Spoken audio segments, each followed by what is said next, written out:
Thanks, Speaker. My question is to the Prime Minister. An energy sector CEO has recently said of power price rises, quote, "It's the calm before the storm." And I think the storm is coming around cost and competitiveness. Prime Minister, if the 40% price rises that Australians have faced under the Albanese government are just the calm, what percentage power price rise is the storm going to bring? Call to the Prime Minister.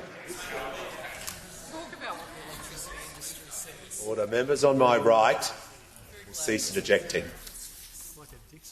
The member was given the courtesy to be heard in silence. The Prime Minister will be given that same courtesy as well, and he now has the call. Thanks very much, Mr Speaker. I thank the member for his question about what the energy sector and the business community think about energy policy in this country. The Australian Energy Council CEO Louise Kinnear has said this: keeping coal open for longer is likely to increase costs rather than decrease costs. And it also means there's not the right market signals for new renewable investment to come in because coal is still sitting there in the system. We can't keep coal in the system forever. There is a large proportion that do need to exit. Now, the Australian Industry Group, I've quoted before, Ennis Willicks, said that there was no interest in going backward on net zero. The Business Council of Australia CEO, Bram Black, said this: we need to make sure that we continue to guarantee Australia as a competitive place in which to do business. What that means in very practical terms is that we need to have a clear plan and pathway towards what that net zero looks like. So there is, went on to say, so that there is the confidence to invest. Andrew McKellar, CEO of ACCI, business does need certainty.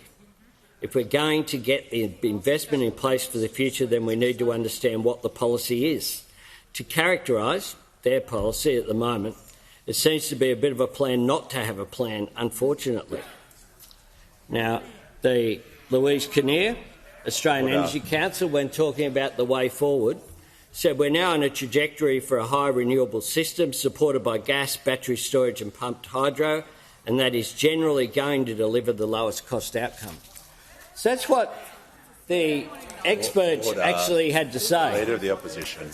Because when they were in office, we had an energy system that was 50 years old. So 24 out of 28 coal-fired power stations announced their closure and nothing replaced them. You had 4 gigawatts leave the system and 1 gigawatt enter the system. As a result of a lack of supply increases costs. What we're dealing with now is how you transition.